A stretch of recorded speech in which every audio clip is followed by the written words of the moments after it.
Pete Rose never gets into Cooperstown until he admits, which he has. I always said that over and over again. But he has to look into the camera and admit, I bet on baseball, I bet on the Reds.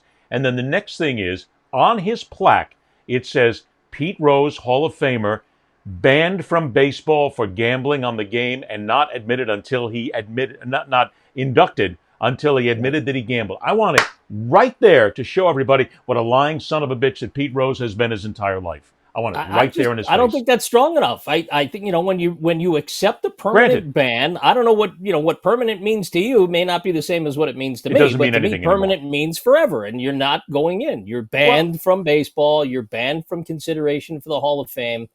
That's it. But here's the it's argument, a lifetime though, ban. So come see us after you're no longer here. The argument, and it's, look, whether it's germane or not to a conversation, all this, but there were those who will say that, well, how can you keep Pete Rose out if Major League Baseball and every other sport is now making billions of dollars on gambling? You've allowed it in. The answer is it was not allowed then. That's the difference.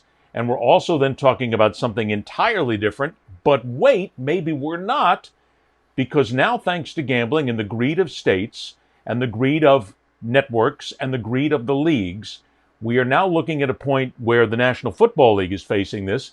Players who are gambling on the games, who are breaking the overall rules that are set.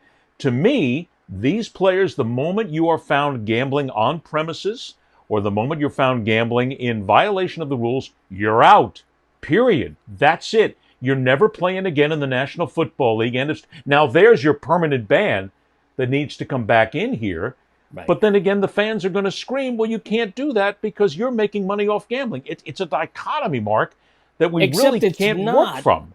It's not, because you're telling the athletes and especially the manager, listen, Pete was managing the Reds. And I've heard the arguments, well, he didn't bet every game on the Reds. But you know what? The games he didn't bet on the Reds was a signal to the people that he was involved with not to take the Reds, because he knew he had put them in a spot where they weren't set up to win that game.